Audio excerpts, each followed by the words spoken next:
ఏమంటుంది నిన్న ప్రభుత్వం ఎంత బాధ అనిపించిందంటే ఆగమాగం మొన్న రిపోర్ట్ ఇచ్చుకున్నారు.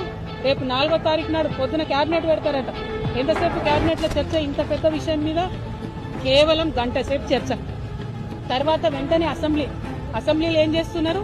షార్ట్ డిస్కషన్, అంటే చిన్న చర్చ, లఘు చర్చ. బీసీల విషయం అంటే అంత మీకు చిన్నగా కనబడుతున్నదా? బీసీల జనాభా అంటే మీకు అంత చిన్నగా కనబడుతున్నదా? బీసీలకు రాజకీయ సాధికారిత అనే అంశం మీకు చిన్నగా కనబడుతున్నదా? చిన్న చర్చ పెట్టి ఏం లాభం చేస్తారు మీరు? మీరు చిన్న చర్చ అసెంబ్లీలో పెడితే, లఘు చర్చ పెడితే దానివల్ల ఏం రిజల్ట్ వస్తుంది? మీరు పెడితే అసెంబ్లీలో బిల్లు పెట్టండి, అసెంబ్లీలో కౌన్సిల్లో బిల్లు పాస్ చేసి బాజాప్తా మీరు ఏదైతే చెప్పినో బీసీలకు అట్లా రిజర్వేషన్ ఇవ్వండి. మీ నాయకుడు రాహుల్ గాంధీ గారు మేమెంత ఉంటే మాకంత ఇస్తామని చెప్తున్నారు కదా. 46.3% బీసీలు, 10% ముస్లింలు ఎవరైతే బీసీలు ఉన్నారో వాళ్ళు అందరు కలిపి 56.3% రిజర్వేషన్లు ఇవ్వండి, మీరు అమలు చేయండి. ఇది వల్ల మేము డిమాండ్ చేస్తా ఉన్నాం తెలంగాణ జాగృతి నుండి.